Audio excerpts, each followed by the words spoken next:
Yeah, I think the way to understand America, like as Will said, it's not a real country. It is a giant Ponzi scheme. And the thing that has generated, that has been the driving engine of America since its founding is the idea that there is always a bigger sucker than you. That's it. That's what America is. It's not about finding a way to provide for others at even the theoretical sacrifice of even like a scintilla or fraction of your own comfort or fucking like money.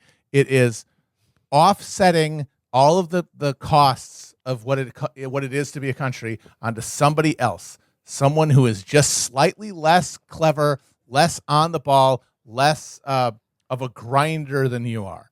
And one of the big things that's causing us to have this massive fucking, social nationwide nervous breakdown that is manifesting in our politics now is that we're running out of suckers. And we don't know how else to be.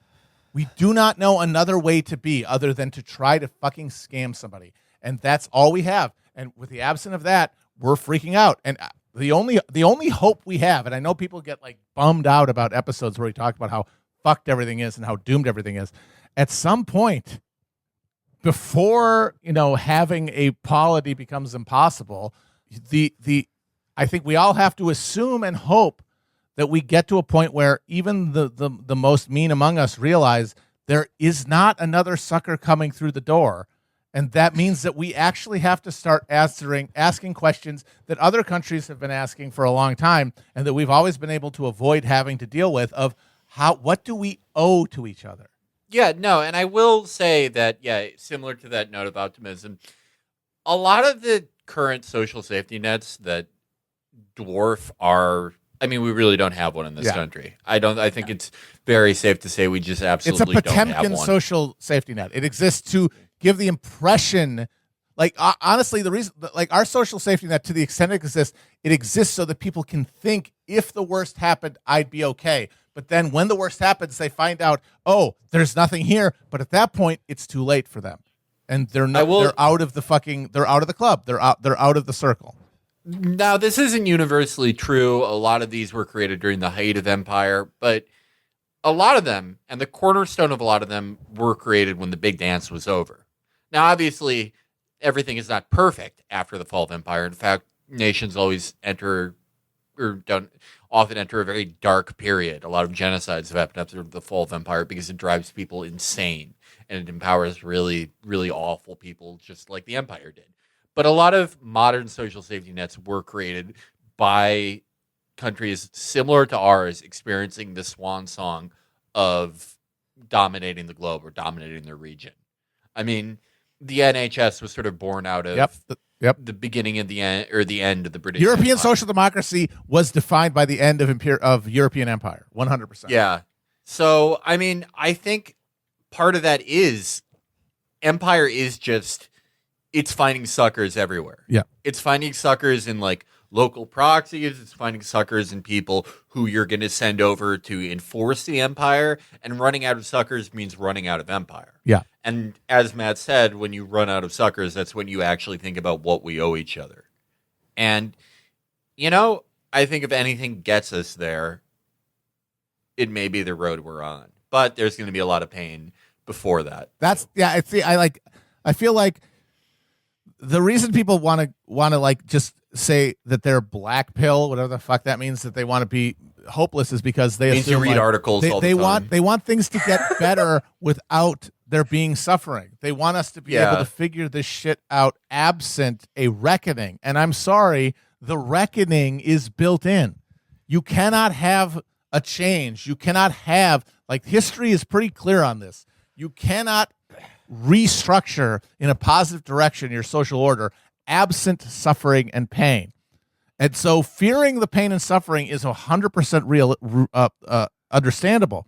But assuming that it means doom, assuming that it means destruction, is really just failing to reckon with the idea that suffering can lead to anything better. And I understand why people think that, but I really don't think that the history of humanity shows you that that's the only answer.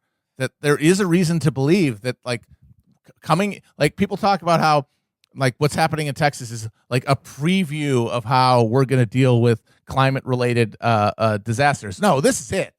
The preview, nothing. This is it. Yeah. It's been it for a As if while. It's not happening. And like, yeah, it's monstrously terrible, and people are being just allowed to suffer. And at some point, we are all going to have to come to the question of like, okay, I can't assume that there will be no pain with involved with change. Pain now is inevitable, but can that pain be transformative? And can we contribute to making it transformative as opposed to making it just another excuse for us to destroy each other with fantasies that if we just inflicted more pain on the people we blame for this, that it'll allow us to live without suffering? I just think, whether it's the pandemic, what we're seeing in Texas right now, or a million other smaller examples that we see in front of us every single day, in a country as wealthy and developed as ours, like we're going to have to ask ourselves, does it make sense to have the things that we depend on literally to live? And by that, I mean electricity and healthcare, like very basic things that allows us to like individually to stay alive, and us as like a civilization to like have one.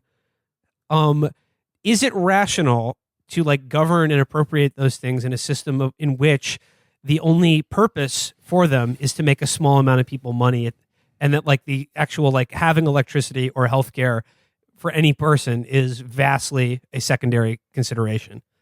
And the thing is, like I don't know if there's a political solution to that, because our entire political system is created for the people who own energy companies and healthcare companies. Yeah, I mean, we had like a sliver of a chance last year, and it was Bernie Sanders, and we didn't take it. And now that we're down this road, I truly have no idea what it's going to take. But we chose the worst path. I'll say that. I sure do wish Bernie had won. Well, I mean, I guess like Matt, what you said, like this is not a preview of things to come. This is not like a warning sign or whatever. This is it. This is what it looks like. Mm-hmm. Like we're living. You don't it have now. to wonder like, oh, how does this relate to that? This is it. And I understand why people don't want to say that. They want to always be framing this in the term of like, I am reckoning with patterns that will resolve into something, because if this is it, if we are in it, then it's going to hit us at some point. And I understand why that is a terrible thing to imagine. But like the reason, if you're listening to this and you are not impacted by this, it has nothing to do with your virtue. It is luck. And that is what's going to determine who suffers and who prospers in this moment, is luck, unless we transcend individual interest and homo economicus and fucking become self-conscious agents of controlling the fucking system that is supposed to work for our benefit, that is supposed to work for humans, broadly defined, and not for the profit of a very small segment of which has been intentionally confused as a general well-being. Well,